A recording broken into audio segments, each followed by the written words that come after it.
Looking at the NBA today, there are no doubt a slew of players who are Hall of Fame bound. But arguably one of, if not the best among them, is the man known as Stephen Curry. Labeled as one of the best pure shooters in the game today, or ever, Curry has made a name and legend for himself as part of the Golden State Warriors, and has led them to multiple NBA Finals and 3 NBA titles, along with an MVP for himself and other awards at first. But how much do you really know about him? Join as we show you 9 things you didn't know about Stephen Curry. Be sure to like the video and subscribe to the channel. Just a reminder about our new giveaway. We're giving away the new iPad Pro or the new iMac Pro. The choice is yours. All you have to do is watch the full video, leave a like, comment the keyword hidden in the video, and make sure you're subscribed. It's that simple. 9. He honestly wasn't expected to be this good. I know that may sound kind of blasphemous given how epic Stephen Curry is, but it's true. In the 2009 draft, there was a deep roster of perceived superstars. And yes, Curry was one of them. He had just come off a legendary run in the NCAA tournament via Davidson, and many felt he would be a good player. But to the shock of many, he was drafted 7th by the Golden State Warriors, a team that hadn't been good in years. What's more, many were shocked that the Minnesota Timberwolves, who had picks both 5 and 6, didn't take Curry. And the New York Knicks fans were mad because they really wanted him with the 8th pick. His expectations going into the league were solid. They felt that he would be a good role player and help bring some talent to the Warriors. But to do all that he did, yeah, that's another story entirely. He has dominated the league in many ways, shoots threes like no one's business, and has gotten much acclaim and awards for his game. It's hard to know how he would have done with other teams, but thankfully he found the perfect with the Warriors. And the rest, as they say, is history. 8. His time at Davidson. Keeping the thread going about how he was expected to be a solid player in the NBA, the love of Stephen Curry didn't happen over the course of many years pre-NBA. It was that breakout season at Davidson that turned the eyes of the world upon him. And the only reason he was at Davidson and not another big-name school was because no one really wanted him. I used it as motivation that summer before my senior year in high school to just play my game and you know, the right coach and the right college would come and make themselves known that they wanted me to let him coach me, and that good things would happen. After leading his high school team to 3 conference titles and 3 state playoff appearances, he was only offered scholarships from small schools, Davidson, VCU, and Winthrop.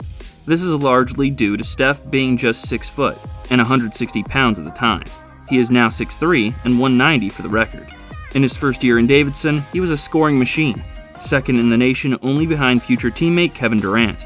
The second year was the one where he led the team to the Elite 8 before closing to Kansas. And his third year was a state maker's dream. 28.6 PPG, 5.6 APG, 4.4 RPG, and 2.5 SPG. Imagine what he might have done at a bigger school. 7. He didn't win Rookie of the Year.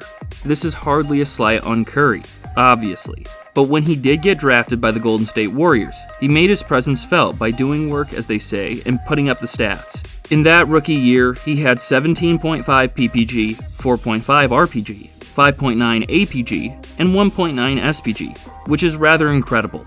There were plenty of veterans in the league, both then and now, that don't get those kinds of numbers, and yet he was doing that as a rookie, a sign of things to come, as we've noted. And yet, despite putting up those impressive stats, he didn't win Rookie of the Year. That went to Tyreke Evans, who ironically was drafted before him. First, I want to thank T-Mobile for this award, and I want to thank the Maloose, the organization, the coaching staff, Jeff, Coach Paul Westphal, my teammates, my family, my brother, my friend. The irony, though, is a bit thick here, because not only did Curry outplay Evans in the years that would follow, and get many more accolades than him, Evans is no longer in the league because he was dismissed and disqualified for violating the substance abuse policy of the league. NBA says he violated the league's anti-drug policy, and for now he's out. Indiana Pacers guard Tyreke Evans has been dismissed and disqualified for at least 2 years. Today the Pacers released a statement saying they had to let Evans go because of drug policy violations. Curry didn't have that issue, as he doesn't need that kind of help. So yeah, he lost the award, but he won everything else. 6. He met his wife at 15. There's a lot of things to love about Stephen Curry, but one of the biggest things by far is that he's a family man.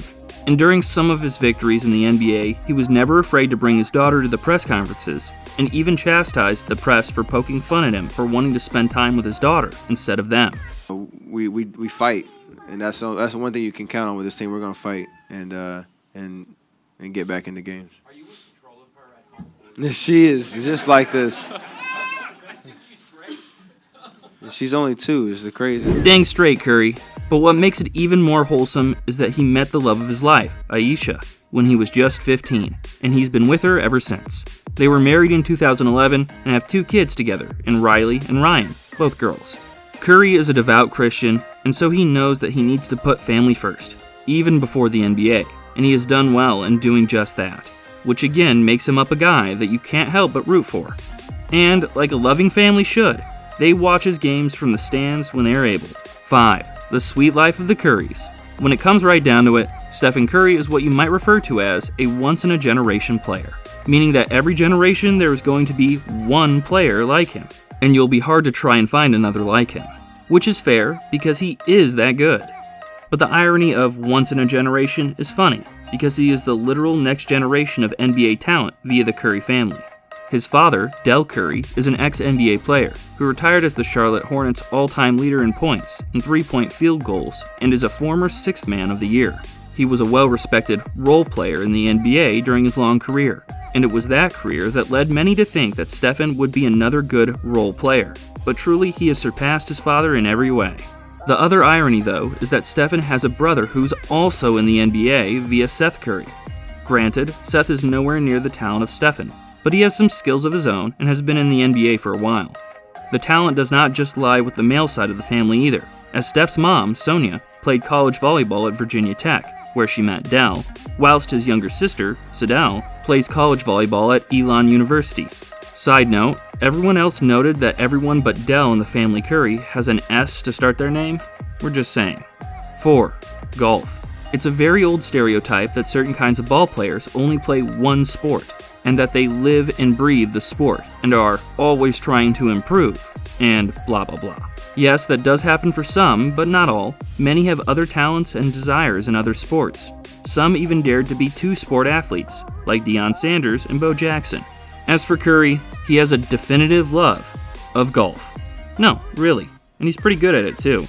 Curry regularly impresses at celebrity golf tournaments, and even shot a 76th whilst golfing with President Obama, and it hurts his handicap. He played 3 years at high school, and his father thinks that he would have been able to go pro had his basketball career never have taken off.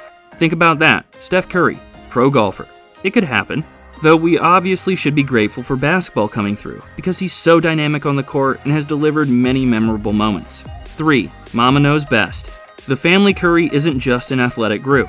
They're a tight-knit group, and they love to support one another. In a recent season, Seth versus Steph happened, and each parent wore a different jersey to show support for both of their sons, with Sonia being very animated in her feelings during the game. But Sonia helped Stephen in a more unique way than you might expect. A few years ago, after watching her son commit too many turnovers in a game, Sonia and her son came to a deal where he has to pay her $100 per turnover if he commits at least 3 turnovers in a game.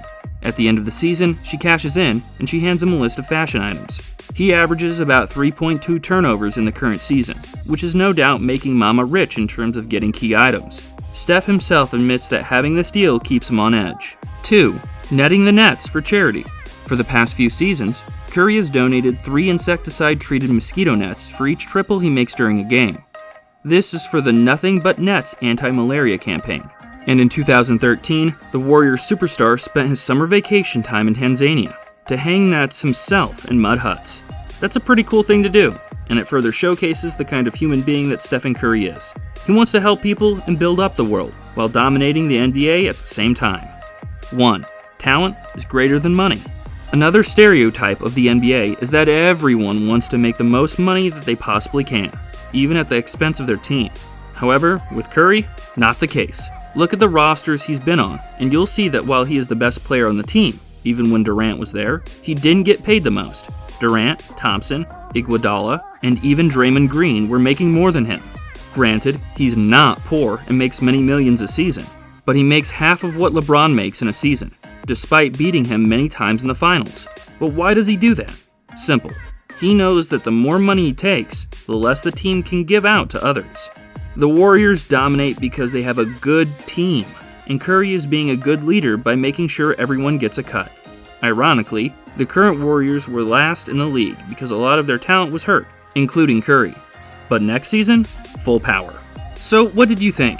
What did you think of this look at Stephen Curry, and what goes on in his life, both on the court and off? What did you learn about Steph?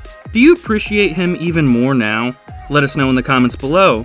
Be sure to subscribe, and I'll see you next time on the channel. Just a reminder about our new giveaway. We're giving away the new iPad Pro or the new iMac Pro. The choice is yours. Leave a like, comment the keyword hidden in the video, and make sure you're subscribed. It's that simple.